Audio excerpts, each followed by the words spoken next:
I've been studying this whole Deputy Ben Field situation, and when you take a longer and more objective look at this whole situation, you see that it's not about race, it's not about gender, it's not about morals or discipline. It's really about a teacher who had poor classroom management skills. And it was also about a security officer who violated school policies regarding the removal of an unruly student.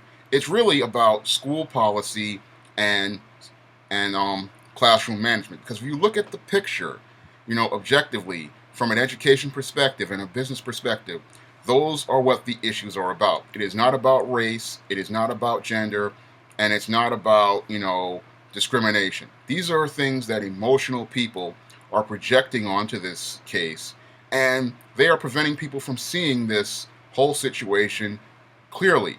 When I look at this whole case again, I do not see a race issue. I do not see a gender issue. I see a classroom management issue. Now, as a guy who has family members who have attended places like Columbia University Teachers College and have worked in the education system, I can tell you that this classroom pretty much had no classroom management because teachers, for the most part, just don't teach, but they're also managers as well.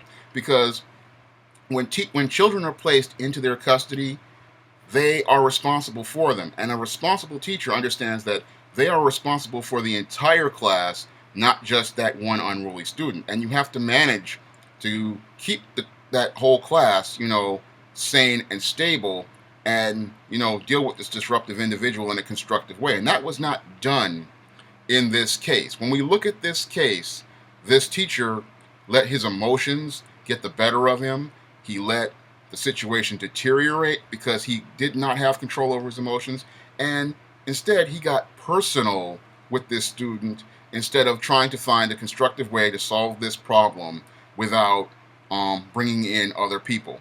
Now, this was a minor cell phone infraction. The student took out a cell phone and was responding to a text. What I learned from my old days in Park West High School when kids used to have Walkmans and beepers is what the teacher would do in order to maintain control over their class and to keep their classroom well managed.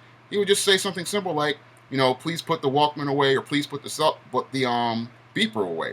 And this is what this teacher could have done to solve the problem. This is basic problem solving 101. But instead, because this teacher got emotional, they decided to escalate things. And it was that escalation that led to this whole situation turning into World War III.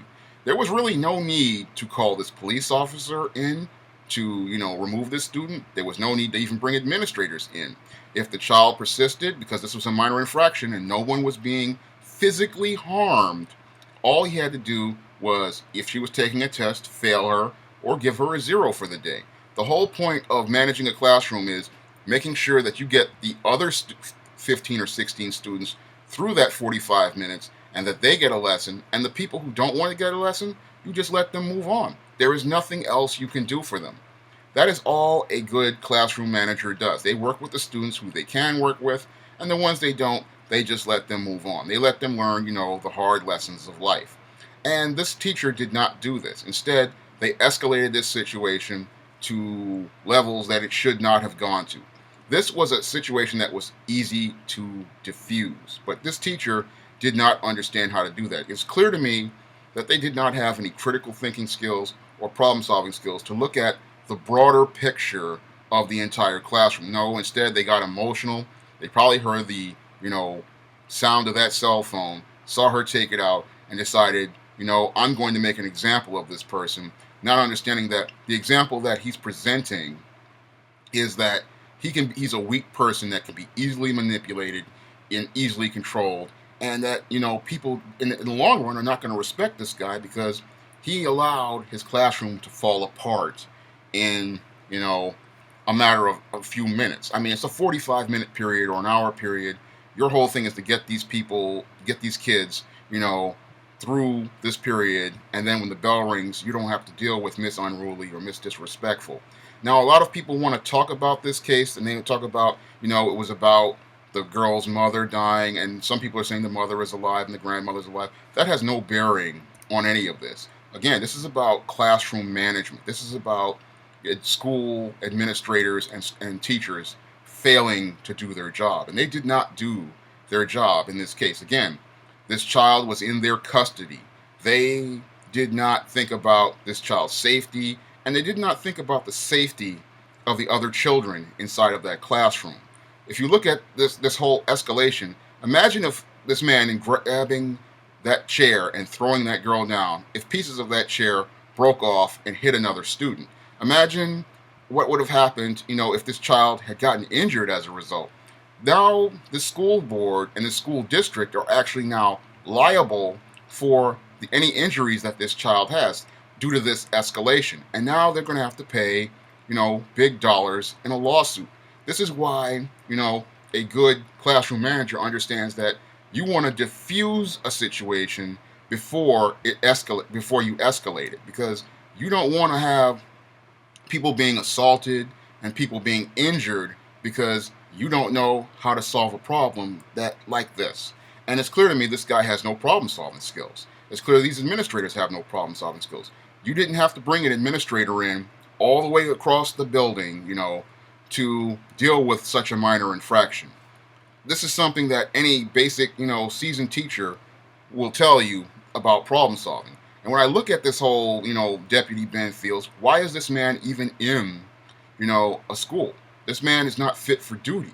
Like your Daniel Panaleo here, the man who choked out Eric Garner. Why is this man was even on the job? I don't know. But it was clear to me that he violated school safety policy, when he picked up that desk and threw that girl down, and that's why he was fired. He was fired basically on that violation of policy. There are steps that you use to remove an unruly student from the classroom. And any seasoned safety officer who has, a good training background understands that, you do not need to use physical force in that manner to remove a child. He used not just force, but excessive force. I mean, for this man to, pick up this desk and then slam this girl down, that was a felony assault right there. That was far beyond any level of force that was necessary, to, remove this student. When I look at that case, I also compare it to, the bus driver Artis Hughes. Now, a lot of people, including myself, thought Artis Hughes was justified in punching out Shadia Lane and trying to get her off the bus. But when you deal with civil service, the policy is, you have to look out for the safety of all the other passengers on that bus. And this is why Artis Hughes was terminated, unfortunately, was not because of the emotion, but because of the policy. He didn't think about the safety of all of those other people. He was so, caught up in his emotions and trying to get this fare from this, fare beater. He wasn't thinking about the safety of all the people on that bus. Now, here in New York, what people do when they see a bus driver sees a fare beater, he doesn't argue with them. He doesn't go back and forth with them. He understands that he has a bus full of people, and and these people are in his custody, and he's responsible for their safety. If he gets into it with this person and they may be carrying a weapon, and he's driving this bus and this guy assaults him, a lot of these people could be injured as a result of the oncoming accident. So it's better for him to not pick that battle with that passenger and let him walk on by and get on this bus and beat this fare than to escalate this situation to a point where somebody winds up getting injured, or you wind up in an accident and dozens of people get injured, or even you get yourself injured. I mean, it's a $2.75 bus fare, and you wouldn't want to cause people to lose their lives or lose their limbs, or millions of dollars in damage over a $2.75 bus fare. And the same situation is equal when you look at it, when you parallel it to this whole South Carolina high school. You don't want to cause injuries. You just want that cost people their health and safety, and you don't want to cause the classroom health and safety, and you also don't want to cause damages. But a lot of people, again, because they have no critical thinking skills and they have no problem solving skills, they escalate simple situations into these wars, which wind up costing you and I, taxpayers, a whole bunch of money. And I look at this situation, and this is one of those situations where a simple infraction of a cell phone being taken out was not met with a teacher who had good classroom management skills, good organizational skills, and enough brain to say to himself, "Look, she's taking her cell phone out to answer a text. Well, I just need to tell you to put it away, and then if you continue on, I'm just going to give you a 0 for the day. I'm not going to go back and forth with you. I'm not going to argue with you. I'm not going to call in other people. I'm not going to escalate things because this is not escalatable."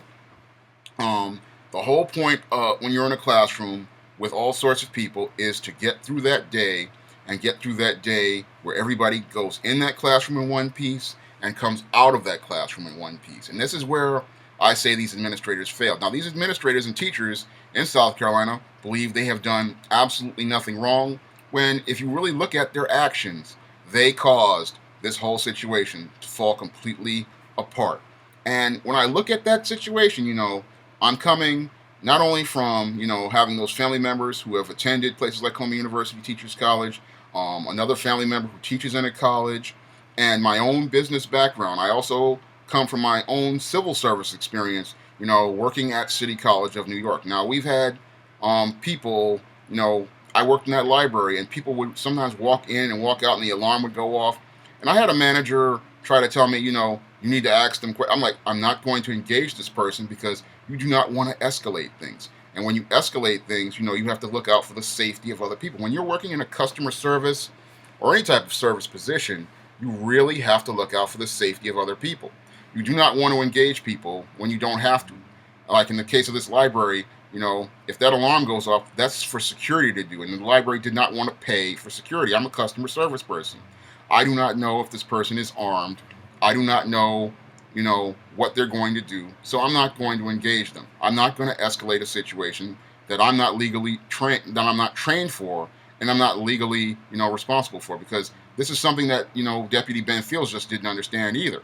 That, as a school safety officer, your job is to look out for the safety of all the students, not just the unruly one. When you allow the unruly one to take control of a situation, what's going to happen is you're going to lose complete control of everything, because this small cell phone infraction, if you look at it ironically, guess what it caused? Other students to take out their cell phones and record it. So this teacher took a small infraction, turned it, escalated it, and then lost complete control of his classroom and lost control of all of his students.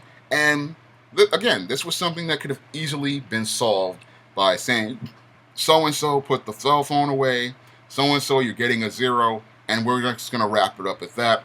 We're going to wait till this bell rings, and then I may go to administration if I have a break period, to talk about this student, and, bring the counselors in to go deal with this situation, later on. I may write up a report or something like that. That's what a good, classroom manager does. That's what they're going to do.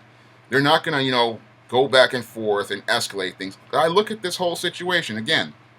It's a complete deterioration, and it showed, poor communication skills, poor classroom management skills, poor leadership skills, and, Ben Fields was just icing on the cake. And a lot of people, black people, they only thinking about the white cop and the black girl, and they really need to start looking at the policies and procedures that were violated, and how that was more of a threat to student safety than anything else. That's all I have to say for this video. You can comment, rate, and subscribe.